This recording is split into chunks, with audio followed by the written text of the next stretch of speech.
Morning.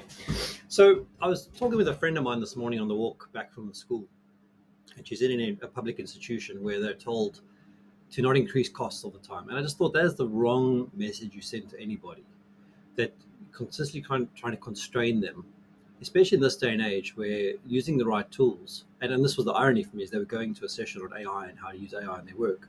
Because if you get any sort of automation in place, and let's not even talk about AI, just optimization, you should improve the throughput.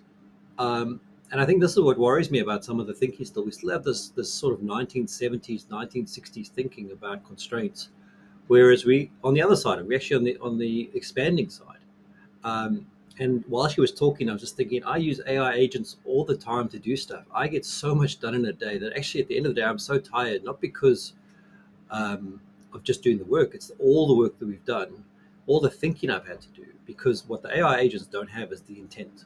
They don't have the context. They are like very smart 5-year-olds that you keep needing to tell what to do and keep correcting and keep giving guidance to. And what I really thought they should have been going to their session on is not so much cost saving. And we're not talking about vagrant misuse of funds here. We're talking about in this case, they won't go see and she's in a social care thing, so they won't go see a child who's in need because they have to save money. I mean, it's just silly, criminal, in fact.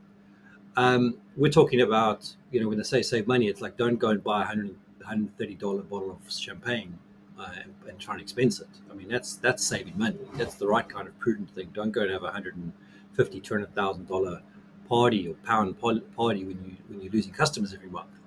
Um, that's being prudent and thing. And it just fascinated me that if you set the wrong intent in the wrong direction, no matter what tool or technology you bring in, no matter what you do, you'll always fail. You'll fail faster. Um, you've got to change that direction of intent. So, I would have, as I said to her, I would have said, well, we're going to have the session today, and it's going to be how do we spend the minimum effective dose of investment to increase throughput? Can you see more kids in a day? Can you see more families in a day that you can help using AI? And it doesn't always have to be a person-to-person thing, um, but it can also be, in the right ways, using the technology. And it doesn't have to be AI. It could be business process stuff. It could be integrations or whatever it is, to proactively address issues. And I think that's what people have to be thinking about. I mean, you know, AI is a suitcase term because you can unpack the suitcase and you can have lots of things in there: machine learning, natural language processing, um, vision, or whatever it may be.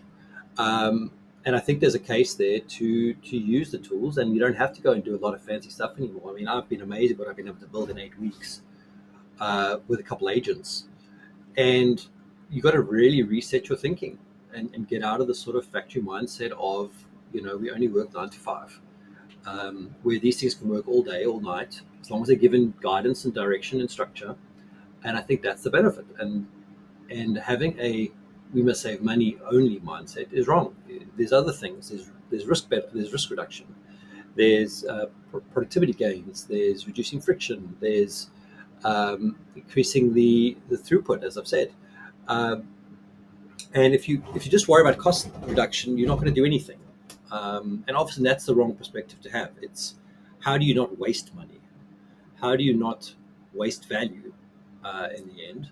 And when I look at these sort of situations, I just think there's got to be a level reset for people in business, that you need to stop thinking about this 1950s, 60s, 70s mentality of constraint, constraint, constraint.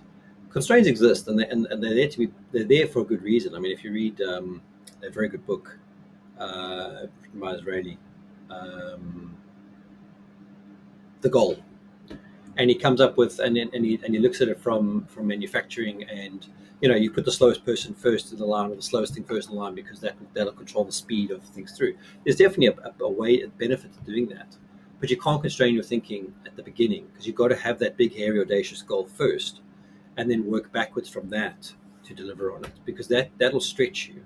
And that's the thing, is the tools are there to stretch you. And anyone who's not playing with these tools on a daily basis right now and confining themselves to waiting for someone to give it to them, it's going to fail.